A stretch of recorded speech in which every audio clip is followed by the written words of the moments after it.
हाँ जी बच्चों, आज हम करने वाले हैं क्लास 10th का chapter surface area and volume का 13.1 एक्सरसाइज का second question. A vessel is in the form of a hollow hemisphere mounted by the hollow cylinder. तो सबसे पहले क्या है, हमारा एक वेसल है जो होलो हेमिस्फीयर यानी कि एक खाली हेमिस्फीयर है, उस माउंटेड बाय होलो सिलेंडर यानी कि एक इसी के ऊपर एक खाली सिलेंडर की शेप में है। हमारा कोई बर्तन है वो एक खाली हेमिस्फीयर के ऊपर एक सिलेंडर की शेप में है। और क्या दिया हुआ है हमें, the diameter of the hemisphere is 14 centimetre. तो हमें इस हेमिस्फीयर का डायामीटर कितना दिया हुआ है, 14 सेंटीमीटर। तो डायामीटर कितना दिया है, 14 सेंटीमीटर। तो हमारी रेडियस कितनी आ जाएगी, 14/2 यानी कि 7 सेंटीमीटर। ठीक है।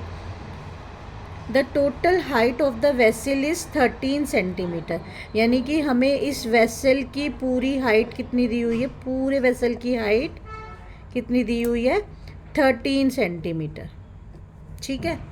तो अब हम क्या करेंगे, सबसे पहली बात समझने की ये है कि जो हमारा हेमिस्फीयर है उसकी डायमीटर 14 है, रेडियस हमने 7 निकाली। ठीक है।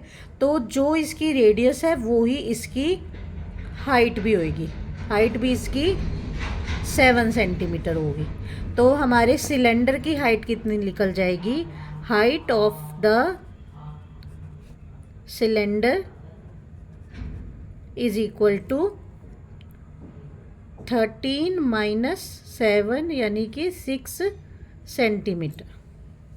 ठीक है, यहाँ तक समझ आ गया। फिर अब आगे, अब हमें क्या चाहिए, हमें क्या निकालना है, inner surface area of the vessel, यानी कि इस पूरे वेसल का हमें इनर सरफेस एरिया निकालना है। तो हम क्या करेंगे, inner surface area of a vessel is equal to inner surface area of hemisphere plus inner surface area of a cylinder. अब इस क्वेश्चन को करने के लिए इन दोनों के फॉर्मूले तो आपको पता होने चाहिए। तो हमारा सरफेस एरिया ऑफ हेमिस्फीयर क्या होता है, 2πr², और inner surface area of cylinder क्या होता है, 2πrh। ठीक है। अब हम क्या करेंगे, इसमें से 2 कॉमन आ रहा है दोनों में से, पाई दोनों में है, पाई कॉमन ले लेंगे, आर दोनों में है, आर कॉमन ले लेंगे। अंदर क्या रह गया, आर प्लस एच। ठीक है। अब 2 हम पाई की वैल्यू पुट कर देंगे, 22/7। आर हमारी कितनी थी, 7, और आर हमारी कितनी है, 7, प्लस हाइट हमने कितनी निकाली थी सिलेंडर की, 6। ठीक है। अब बात ये है कि अगर हमारे हेमिस्फीयर की रेडियस 7 आई है तो हमारे सिलेंडर की रेडियस भी 7 ही होगी, इसीलिए मैंने ये रेडियस जो है वो बाहर कॉमन ले ली है। कुछ क्वेश्चन में रेडियस अगर अलग अलग होगी तो हम ऐसे कॉमन नहीं ले सकते। ठीक है। अब ये 7 से 7 कट गया, इधर आ गया 44, और 7 + 6 यानी कि 13। तो 13 को अब हम 44 से मल्टीप्लाई कर देंगे, यहाँ रफ वर्क में हम करके देख लेते हैं।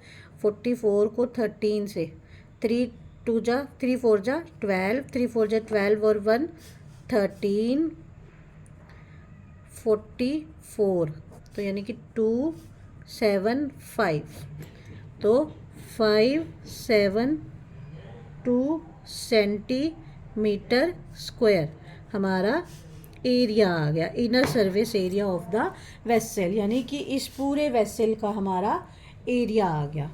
अब नेक्स्ट क्वेश्चन नेक्स्ट वीडियो में करेंगे।